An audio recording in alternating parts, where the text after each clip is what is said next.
ஐயா பெரிய கொண்ட எடப்பாடி பழனிசாமி அவர்களே, உங்க கம்பாரிசன் படி நீங்க பொறாமையில புழுங்குறீங்களே அண்ணாமலையை கண்டு, அந்த அண்ணாமலையும் உங்க ஒப்பிடும்படி அண்ணாமலைக்கு 2024 கணிப்புப்படி குறைஞ்சபட்சம் சுமார் 5% வாக்கு இருக்கு. இது தமிழ்நாடு ஒத்துக்கும். இன்னைக்கு கூட ஒரு இந்த நாடார் ஒருத்தர் மோடி பக்தர் சவுத்துல இருந்து சொன்னாரு, அண்ணே அண்ணாமலை சீமான சீஃப் மினிஸ்டர் சொன்னா அது டைட்டானிக் ஷிப்ட்னு ரெவல்யூஷன் ஆட்சியை பிடிச்சிருவாங்கன்னுங்கிறார்.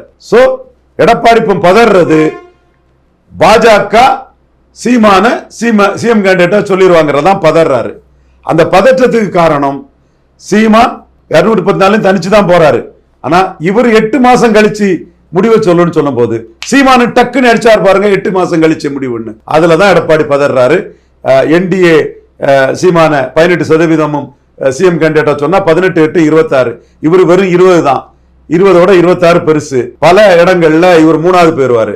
சோ அந்த இடத்துக்குள்ள இன்னைக்கு பாஜகவின் பார்கெனிங் பவரை நம்ம மோடி லாயலிஸ்ட் மோடிக்காக நம்மளோட நாலேஜ் ஒர்க்ல கூட்டி விட்டுட்டோம்.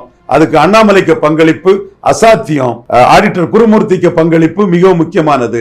மோடியும் இதுல கன்வின்ஸ் ஆயிட்டாருங்கிற சில தகவல்கள் வருது. சோ மோடியோட இந்த விசிட் வழக்கமான ஒரு விசிட் தான்.